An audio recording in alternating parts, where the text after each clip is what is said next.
ప్రారంభించాలి. నా పరిస్థితి ఎలా ఉందంటే అద్భుతమైన వైస్ ఛాన్సలర్స్ జల్లెడు బట్టి తీసుకొస్తున్నా. ఒక యూనివర్సిటీకి నేను తీసుకొస్తే సెంట్రల్ యూనివర్సిటీ పాండిచ్చేరిలో ఒక యూనివర్సిటీ ఉంటే మన వైస్ ఛాన్సలర్ని ఓకే అదే నెలలో పోస్ట్ చేసి అక్కడ తీసుకెళ్ళిపోయారు అధ్యక్ష. అంటే ఎలాంటి క్వాలిటీతో మనం తీసుకొస్తున్నాం. ఈరోజు నియమించిన ఎవరు నా బంధువులు కాదు, నా మిత్రులు కాదు. నేను చెప్తున్నాను కదా, వాళ్ళని నేను ఒక్కసారి కూడా ఫేస్ టు ఫేస్ కలవాల. కలిస్తే నేను మళ్ళీ క్యారీ అవుతాను, మెరిట్ ప్రకారం చేయాలని మళ్ళీ విశ్వవిద్యాలయాలకి పూర్వ వైభవం తీసుకురావాల లక్ష్యంతో వీళ్ళని ఈరోజు నేను నియమిస్తాం జరిగింది అధ్యక్ష.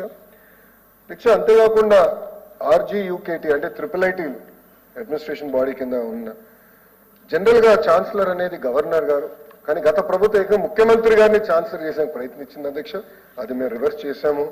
మళ్ళీ తిరిగి గవర్నర్ గారికి ఆ బాధ్యత మేము అప్పగించాం అధ్యక్ష. ఈరోజు రికార్డులన్నీ చింపేశారు అధ్యక్ష. యాక్చువల్లీ తీసుకుని చదువుదాం అనుకున్నా, అన్ని చింపేసి ఇసిరేసి పారిపోయారు. ఫీ రీఎంబర్స్మెంట్ గురించి లెటర్స్ డిస్కస్ అధ్యక్ష.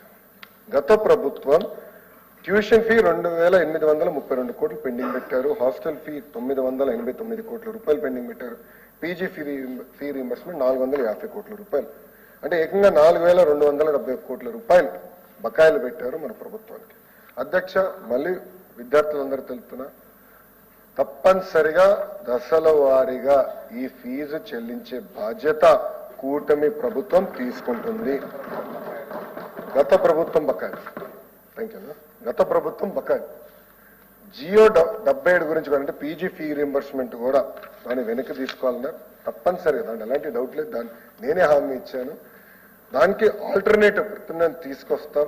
పీజీ ఫీ రీఎంబర్స్మెంట్ మళ్ళీ తిరిగి ప్రారంభించే బాధ్యత మేము తీసుకుంటాం అని తెలుపుతున్నాం. ఇంకా ఎయిడెడ్ వ్యవస్థ గురించి ఆనాడు కలిసికట్టుగా మనందరం పోరాడాం అధ్యక్ష. ఎయిడెడ్ వ్యవస్థ ఒక అద్భుతమైన వ్యవస్థ. అనేక మంది ఎయిడెడ్ వ్యవస్థ స్టూడెంట్స్, గతంలో బాలసుబ్రహ్మణ్యం గారు ఆ రోజు ప్రోటమ్ స్పీకర్ గా కూర్చున్నప్పుడు ఎయిడెడ్ వ్యవస్థ గురించి నేను ఇక్కడనే పోరాడా, మాట్లాడా అధ్యక్ష. గత ప్రభుత్వం ఏం చేసినట్టే ఏకంగా పోలీసుల్ని ఈ ఎయిడెడ్ వ్యవస్థ లోపల పంపించి విద్యార్థులపైన లాఠీ చార్జ్ చేశారు. ఆ ఫోటోలు నా దగ్గర ఇప్పుడు కూడా ఉన్నాయి. ఇంకా బొత్స సత్యనారాయణ గారు ఇక్కడ ఉంటే చూపించుండారు. ఎందుకు మీరు లాఠీ చార్జ్ చేశారో చెప్పాలి. పిల్లల హక్కుల కోసం పోరాడుతున్నారు, వాళ్ళు అడుగుతున్నారు. ఏం పిల్లల్ని ఏం ధ్వంసం చేయాలో ఒక అద్దం కూడా పగలగట్ల నుంచుని వాళ్ళు మాకు ఇది మా హక్కు, ఎయిడెడ్ వ్యవస్థ కొనసాగించాలి అని వాళ్ళు కోరినందుకు లాఠీ చార్జ్ చేశారు అధ్యక్ష. ఎయిడెడ్ వ్యవస్థ వల్ల సుమారుగా 1,100 మంది ఉపాధ్యాయులు ఇబ్బంది పడే విషయం వాస్తవం, దాంట్లో సందేహం లేదు. దానికి ప్రత్యామ్నాయం కూడా మేము తీసుకొస్తున్నాం. సింగిల్ మేజర్ వల్ల విద్యార్థులు ఎలా ఇబ్బంది పడ్డారో అనే దానిపైన కూడా సుదీర్ఘంగా మనం అందరం మాట్లాడుకున్నాం.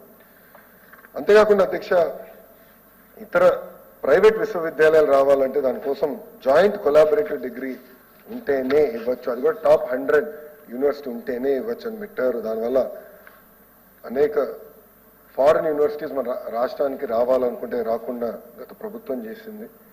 ఇంతేకాకుండా కేంద్ర ప్రభుత్వం అనేక నిర్ణయాలు తీసుకుంది. సమర్థ్ అని, స్వయం ప్లస్ అని, అంటే లెర్నింగ్ ప్లాట్ఫామ్స్ ఏర్పాటు చేస్తే అది అమలు చేయలేదు అధ్యక్ష. ఇవన్నిటి వల్ల అధ్యక్ష మన gross enrolment ratio GR Tamil Nadu 47, Delhi 46% ఉంటే మనం 36% పడిపోయాం అధ్యక్ష. రీసెర్చ్ అండ్ ఇన్నోవేషన్ లో చూస్తే అధ్యక్ష పేటెంట్ ఫైలింగ్స్ తమిళనాడు 7,600 చేస్తే మనం కేవలం 1,400 చేస్తున్నాం. PhD చదువుతున్న పిల్లలు చూస్తే అధ్యక్ష తమిళనాడులో 26,000 మంది ఉంటే ఆంధ్ర రాష్ట్రంలో కేవలం 5,600 మందికి పడిపోయే పరిస్థితికి వచ్చాం అధ్యక్ష. ఇంకో పక్కన స్కిల్ డెవలప్మెంట్ అండ్ ట్రైనింగ్ గురించి కూడా మనం మాట్లాడాలి అధ్యక్ష. పాలిటెక్నిక్స్ అధ్యక్ష అడ్మిషన్స్ గతంలో 81% ఉంటే గడిచిన 5 సంవత్సరాలు 69% పడిపోయే పరిస్థితికి వచ్చేసింది అధ్యక్ష. అంటే పాలిటెక్నిక్స్ కూడా నాణ్యత లేకుండా పోయింది. నేషనల్ స్కిల్ క్వాలిఫికేషన్ ఫ్రేమ్వర్క్ ఏదైతే ఉందో NSQF కి అలైన్మెంట్ లేకుండా ఇబ్బంది పడుతున్నాం. అనేక ITIs కి నేను నా నోట్లో కూడా